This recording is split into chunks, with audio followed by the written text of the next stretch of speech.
everybody. This is Stacy from Stacy's Mealtime Magic. I have a few tips I wanted to come on here and share with you.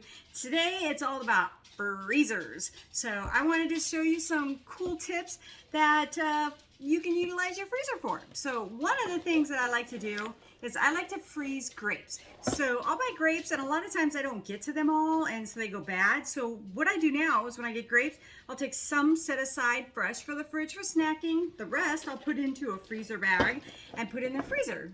And then I have great snacks when it's hot. I mean, these make some really good snacks for a cold treat, but you could also put them in a wine glass as ice cubes so it doesn't water down your wine.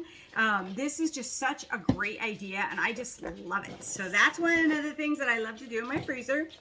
Second thing is, do you ever make things where you're just eating the yolk and you don't need the whites, but then other times you need whites and not yolks? So when I have that situation, I'll freeze them. I'm either freezing the yolks or the whites, and then on the outside of the bag, I just say how many yolks are in there or how many whites are in there.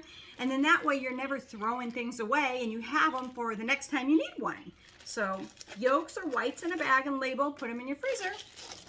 Another thing is put your 5-gallon ice or your 1-gallon ice cream in a Ziploc bag, the large Ziploc bag, and it will keep your ice cream from getting all hard and freezer burnt. Granted, leave it in there for 6 months and it's still gonna get yucky. I'm sorry, no fix for that. But this will help it last a lot longer. So I saw that tip once and I've been doing this now for over 3 years. Works awesome. And then lastly, this is great for people that burn themselves in the kitchen.